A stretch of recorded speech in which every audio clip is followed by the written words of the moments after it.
तो कल विशु है और हम लोग आए हैं अभी विशु के पहले की कुछ चीज़ें लेने, जैसे कि फूल जो विशु में चढ़ाए जाते हैं और उसके अलावा बनाना लीव्स। तो I will show you it. Yes, तो फाइनली हम लोग मार्केट से घर आ गए हैं और आज का दिन काफ़ी एक्साइटिंग होने वाला है। So he is the head chef of our family and my father in law. तो आज का जो भी प्रिपरेशन है और कल जो हमें सद्या बनाना है और जो घर डेकोरेट करना है, इन सब में पापा हमें लीड करने वाले हैं। ऑनेस्टली ये सब मेरा लाइफ में फर्स्ट टाइम है and I am very excited. तो यहाँ पर पापा मुझे सिखा रहे हैं कि कोकोनट को ग्रेट कैसे करते हैं। ये एक ट्रेडिशनल मेथड है कोकोनट को ग्रेट करने का। अभी हम लोग बनाने वाले हैं केरला की एक स्वीट डिश अड़ा, जो कि ज्यादातर फेस्टिवल के टाइम पर बनती है और लोग इसे ब्रेकफास्ट में खाते हैं। सबसे पहले हम लोग केले के पत्ते को हीट करेंगे। यहाँ पे पापा मुझे सिखा रहे हैं कि कैसे इसके पीसेस करने हैं, क्योंकि अड़ा बनाने के लिए हमें केले के पत्ते में उसको स्टीम करना होता है। उसके बाद में जो हमने कोकोनट ग्रेट किया था, उस ग्रेटेड कोकोनट में हम गुड़ को डालेंगे। ये गुड़ जो है हमने इसको सोक करके पिघला लिया है। अब ये मिक्सचर बन गया है इन दोनों को मिला करके। बहुत ही सिंपल रेसिपी है। अब इस मिक्सचर को हम लोग राइस फ्लोर के बैटर के अंदर डालेंगे और स्टीम कर लेंगे। तो यहाँ पर हमने लिया है केले का पत्ता, इसमें हम लोग राइस फ्लोर डाल रहे हैं और बस अब इसके अंदर जो मिक्सचर हमने प्रिपेयर किया था इसी को डालेंगे, इसको डालेंगे एंड इसको फोल्ड करेंगे और स्टीम करने के लिए रख देंगे। सो अड़ा प्रिपेयर हो चुका है और अब हम लोग करने वाले हैं मंदिर को क्लीन एंड डेकोरेट। तो फाइनली हम लोगों ने सारी प्रिपरेशन कर ली थी जो भी रात को करनी होती है और हमारा मंदिर कुछ ऐसा दिख रहा था। अब हमें सुबह एक रिचुअल करना है जो मेन रिचुअल होता है, विच इज विशु करनी। उसके लिए हम सुबह मिलते हैं। तो नेक्स्ट मॉर्निंग सुबह सुबह मुझे मेरे हस्बैंड उठाते हैं और मेरी आंखों पर अपना हाथ रखते हैं और फिर वो मुझे सीधा ले जाते हैं भगवान जी के सामने, क्योंकि ये विशु करने का एक इम्पॉर्टेंट पार्ट होता है। इस रिचुअल का एग्जैक्ट मीनिंग मैं आपको थोड़ी देर में एक्सप्लेन करूंगी, बट उस मोमेंट पर मेरा रिएक्शन ऑनेस्टली कुछ ऐसा था। I was just so amazed. It felt so peaceful, so pure and really, really beautiful.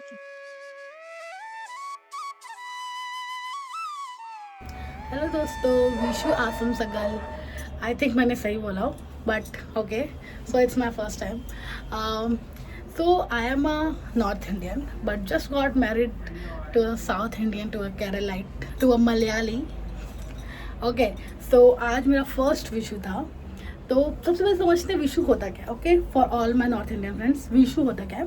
Vishu जो है वो केरला का न्यू ईयर होता है मलयालम कैलेंडर के हिसाब से। ओके, तो ऐसा बोलते हैं कि आज के दिन सन एरीज के अंदर एंटर करता है, जिसके कारण क्या होता है कि आज का जो दिन होता है वो बहुत ही बैलेंस दिन माना जाता है, क्योंकि विशु का मतलब होता है इक्वल। और एक और सबसे इम्पॉर्टेंट चीज़, जो विशु के दिन आप पहली चीज़ देखते हो, ऐसा कहते हैं कि वो आपका पूरे साल का टोन सेट करती है। तो इसीलिए इसमें एक रिचुअल होता है जिसे कहते हैं विशु कन्नी।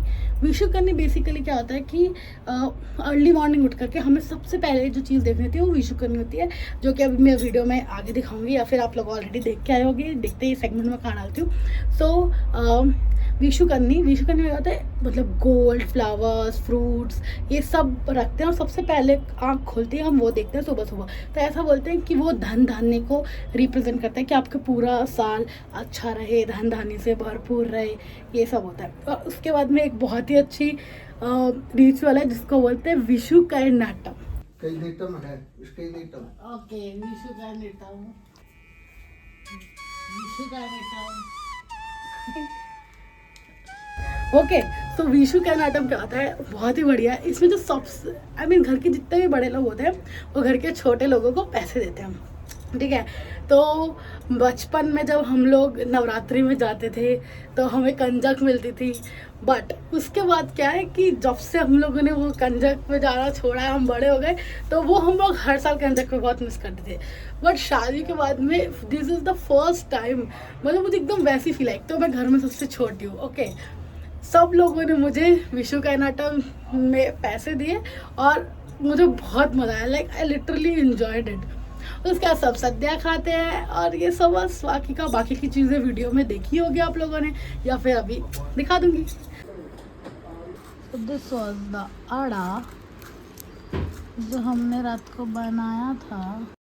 तो उसके बाद मैं कॉफ़ी पीती हूँ और पापा के पास जाती हूँ। पापा के पास जाकर सद्या की थोड़ी-थोड़ी प्रिपरेशन करवाती हूँ। पापा क्या सद्या रेडी है? सद्या? सद्या तैयार हो रहा है। तो भगवान जी को सद्या का भोग लगा करके हम लोग खाते हैं सद्या। सद्या जो है वो केरला का एक ट्रेडिशनल फीस्ट होता है जो किसी भी फंक्शन में या किसी भी फेस्टिवल पे बनता है और इसमें बहुत सारे आइटम्स होते हैं। पर क्योंकि हमारे पास में टाइम बहुत कम था और हम 2 लोग ही थे तो हमने बहुत ही लिमिटेड चीज़ें बनाई हैं और इसमें हर चीज़ का एक अपना मतलब होता है, हर चीज़ का अपना एक प्लेस होता है जिसका मुझे इतना नॉलेज नहीं है but eventually I will learn I think.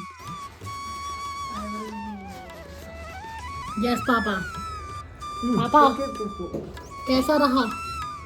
आप बताओ। बढ़िया। क्या मैं एक असिस्टेंट शेफ अच्छी बनी थी? एक अच्छी हाँ। Assistant. Okay thank you. Okay क्या आप विशु के बारे में कुछ बताना चाहोगे? बताओ।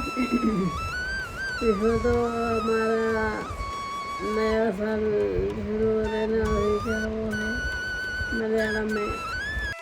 तो शाम को हम लोग निकल जाते हैं मंदिर के लिए। वैसे तो मंदिर सुबह जाना होता है विशु में बट क्योंकि हम लोग सुबह प्रिपरेशन कर रहे थे इसलिए हम लोग शाम को मंदिर आए थे और मंदिर आकर के हम लोगों ने न्यू ईयर पर भगवान की बहुत सारी ब्लेसिंग्स ली। मैंने प्रेयर करा क्योंकि मेरे पास एक लिस्ट ऑफ प्रेयर थी बहुत सारी कि मुझे ये भगवान से चाहिए। आई होप मेरी सारी विशेस पूरी हो। तो मंदिर में दर्शन करने के बाद में हम लोग थोड़ी देर वहाँ बैठे थे तो हमें पता चलता है कि वहाँ पर कथकली का प्रोग्राम चल रहा है तो हम लोग वो अटेंड करने चले जाते हैं।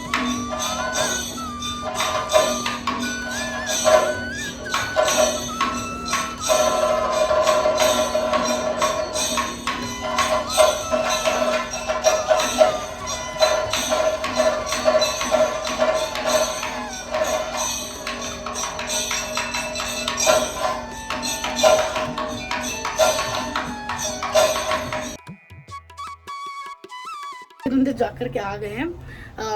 आज का ऑलमोस्ट डे एंड की तरफ है and I enjoyed a lot today. This was my first Vishu and it will always be close to my heart. और विशु ऐसे भी मेरे लिए बहुत स्पेशल दिन है क्योंकि विशु के दिन एक बहुत ही अच्छी चीज़ हुई थी जिसके लिए आप लोगों को जो स्टोरी मैं बताऊंगी 100% बताऊंगी पर उसके लिए आपको ऋषिकेश व्लॉग का वेट करना पड़ेगा। ऋषिकेश व्लॉग में आई विल एक्सप्लेन। वो थोड़ा पुराना व्लॉग हो गया but I will explain in that definitely. Okay so happy Vishu everyone. और हाँ रुको रुको रुको, मेरा चैनल सब्सक्राइब ज़रूर करके जाना और शेयर भी कर देना। बहुत सारे व्लॉग्स आने वाले हैं मेरे पास में। पिछले 2-3 सालों का इतना कंटेंट है कि अगर मैं डेली भी डालूँ तब भी मेरे पास में पूरे 1-1.5 साल ज़रूरत नहीं पड़ेगी मुझे कुछ नया बनाने की। बट मैं सारा डालकर आप लोगों को बोर नहीं करूँगी, डेफिनेटली डालूँगी थोड़ा थोड़ा but subscribe to my channel. Okay bye.